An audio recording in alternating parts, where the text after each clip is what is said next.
beaucoup parce que c'est vraiment, ça me passionne quand je vois un peu comment j'ai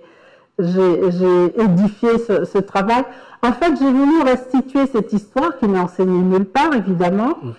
comme je l'ai apprise, en fait. Et c'est-à-dire, la tradition orale m'a appris un certain nombre de faits, de personnages, et quand j'ai eu les outils, après mes études d'histoire, pour me plonger dans des archives, j'ai voulu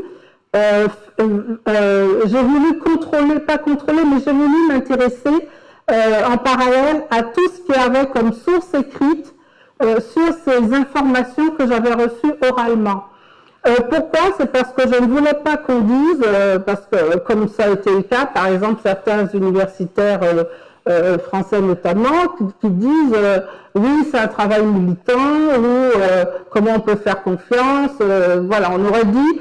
c'est des traditions orales, donc c'est de l'invention. Or là, quand il y a des propres sources écrites par eux, par leurs ancêtres, qui sont venus, enfin des sources arabes antérieures, puisqu'il y a eu les sources arabes qui sont les premières, les traductions de sources arabes sur lesquelles j'ai travaillé, des sources portugaises, ensuite anglaises, françaises et tout. Donc, on ne peut pas dire que c'est inventé, puisque vous-même vous écrivez qu'à telle date, à telle époque, voilà ce qui s'est passé. Donc, c'est pour ça que ça m'a pris une dizaine d'années, parce que j'ai eu la chance aussi de voyager dans beaucoup de pays africains, et partout où j'allais, j'essayais de rencontrer des traditionnistes,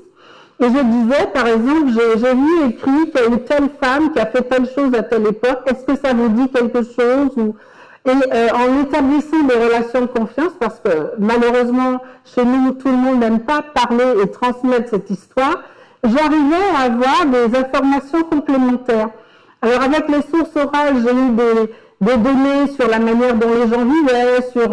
le trait de caractère de tel ou tel personnage, sur la vie quotidienne, tout ce qui rend vivant ce livre, donc je l'ai eu par les sources orales, et tout ce qui concerne des dates, des faits précis, des contextes, en fait, je l'ai eu par des sources écrites. Et il m'a fallu ensuite tricoter tout ça ensemble pour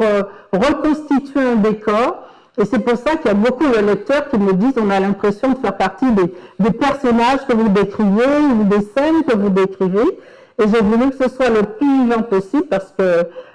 c'est comme si je racontais une histoire, mais basée sur des faits réels.